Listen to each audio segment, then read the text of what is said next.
भारत का शिक्षा मंत्री बन जाऊं। यदि सर आपको एजुकेशन मिनिस्टर बनने का मौका मिले या अवसर मिले तो आप हिंदी को लेकर क्या न्यू चेंजेस करना चाहेंगे और कौन सी न्यू पॉलिसी देश में इंट्रोड्यूस करना चाहेंगे?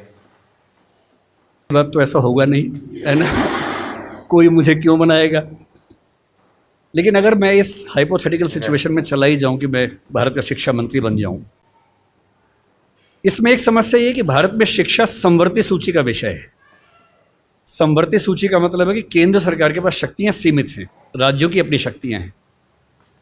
तो सबसे पहली बात, मैं राज्यों पर थोपूंगा कुछ भी नहीं, मैं सारे राज्यों के शिक्षा मंत्रियों के साथ संवाद करूंगा।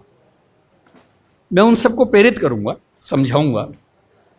मैं उनसे कहूंगा कि तमिलनाडु में मेडिकल साइंस तमिल में होनी चाहिए, कर्नाटक में कन्नड़ में होनी चाहिए, हिंदी क्षेत्र में हिंदी में होनी चाहिए, हिंदी में नहीं इंग्लिश में होनी चाहिए, ऐसी कन्नड़ प्लस इंग्लिश में होनी चाहिए, तकनीकी शब्द अंग्रेजी में रहें।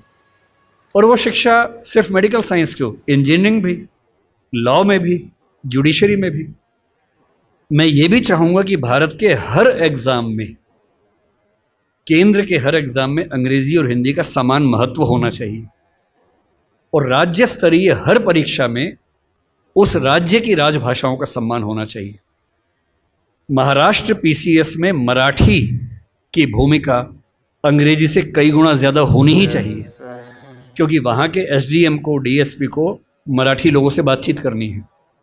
और यदि किसी राज्य में 2-3 राजभाषाएं हैं तो वहाँ की परीक्षा में उन दोनों तीनों राजभाषाओं की परीक्षा होनी चाहिए, ताकि वो व्यक्ति सेवाओं में आए जो उन भाषाओं को बोल सकता है। कुछ ऐसे प्रयास। और तीसरी बात, अभी हमें शिक्षा पर बजट हम बहुत कंजूसी से खर्च करते हैं। हमारा ज़्यादा बजट सेना पे खर्च होता है और चीज़ों पे होता है। मजबूरी वो भी है, सेना को हम नहीं छोड़ सकते, क्योंकि सुरक्षित होंगे तो पढ़ेंगे। अगर युद्ध हो गया, किताब फेंके तो मारेंगे नहीं, तो हमें ये हथियार चाहिए ही चाहिए, युद्ध तो करना ही पड़ सकता है। पर मैं चाहूँगा कि शिक्षा पर हमारा खर्च बढ़े। एक ऐसी, भाई हिंदी में समस्या क्या होती है, और ये हिंदी के साथ बाकी भारतीय भाषाओं में, आपको हर विषय में अच्छे अध्यापक ही नहीं मिलते हैं। अच्छे अध्यापक क्यों नहीं मिलते हैं? क्योंकि अच्छे कॉलेज ही नहीं है। अच्छे कॉलेज क्यों नहीं है? क्योंकि अच्छे शिक्षक पहले बने ही नहीं थे। अच्छे शिक्षक क्यों नहीं बने थे? क्योंकि उनको पता था कि नौकरी मिलेगी नहीं। अगर नौकरी इंग्लिश में ही मिलेगी तो लोग इंग्लिश मीडियम में ही पढ़ेंगे। इस बच्ची ने अभी भी कहा कि मैं अंग्रेजी माध्यम में, मुझे हिंदी ज़्यादा समझ में आती है। पर ये अंग्रेजी माध्यम में क्यों है? क्योंकि नौकरी का संकट है, एक मजबूरी है कि नौकरी इंग्लिश में मिलेगी। अगर भारत सरकार ठान ले और राज्यों की सरकारें ठान लें, अपनी अपनी भाषाओं में पढ़ाई लिखाई की संस्कृति को ठीक से विकसित करें। रामविलास शर्मा जी ने कहा था कि हर जिले में एक विश्वविद्यालय होना चाहिए अपनी भाषा में। आंध्र प्रदेश के हर जिले में एक तेलुगु विश्वविद्यालय हो, जो उस जिले की विशेषताओं को केंद्र में रखकर ज्ञान, विज्ञान, कौशल का विकास करता हो। ये हिंदी पट्टी में होना चाहिए, हर जिले में विश्वविद्यालय हो, छोटा ही हो, एक विश्वविद्यालय हो। उस जिले में खेती कैसे अच्छी हो सकती है, उस जिले में उद्योग कैसे पनपेगा, स्टार्टअप कैसे होगा, उस पर रिसर्च वहाँ पर हो, वहाँ की भाषा में हो, वहाँ के किसान को समझ में आती हो। और देखिए, अनुवाद की दुनिया बड़ी समृद्ध हो चुकी है। आज से 4 साल पहले गूगल ट्रांसलेट करने पे हंसी आती थी। आज क्रिएटिव ट्रांसलेशन छोड़ दीजिए, तथ्यों का अनुवाद मैं तो अक्सर लगभग रोज इस्तेमाल करता हूं। हम जिस संस्था में काम करते हैं, दृष्टि में हमारी राजभाषा हिंदी भी, अंग्रेजी भी है।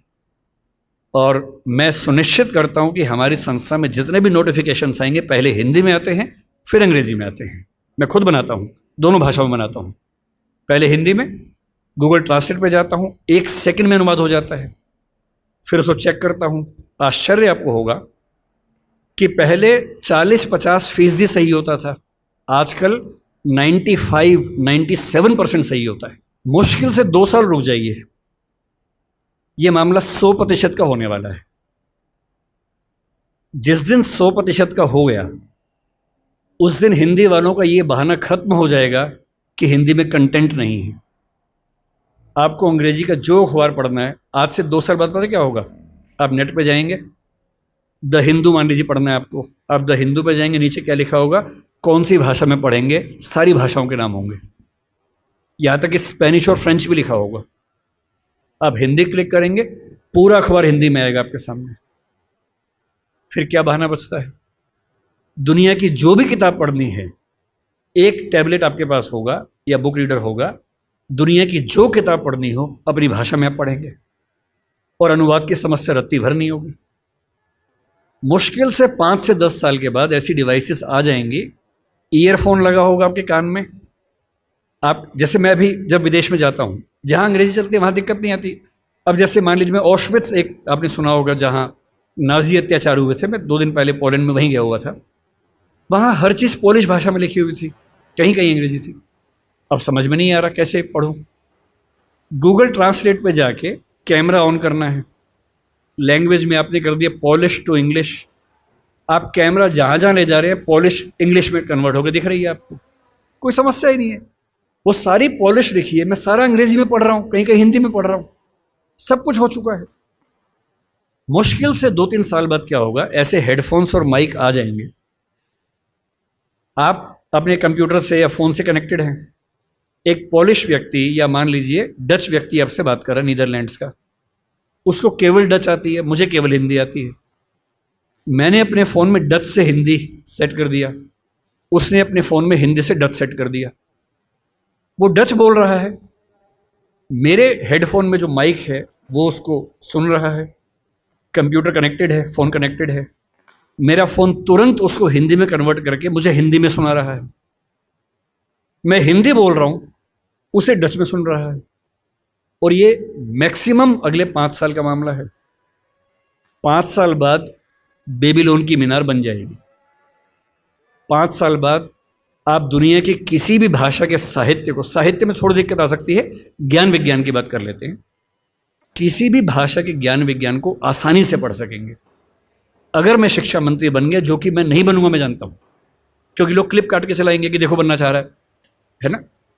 अगर ऐसा कभी हुआ तो मैं सुनिश्चित करूंगा भारत के हर विश्वविद्यालय में हर ज्ञान की चीज हर भाषा में उपलब्ध हो। और 20-25 साल लगेंगे, जिस दिन हिंदी, मराठी, तमिल बच्चों को समझ में आ गया कि उनकी भाषाओं में भविष्य है, वो अपनी भाषाओं में पढ़ के आग लगा देंगे, ऐसी ऐसी रिसर्च करेंगे अभी हम कल्पना नहीं कर सकते हैं।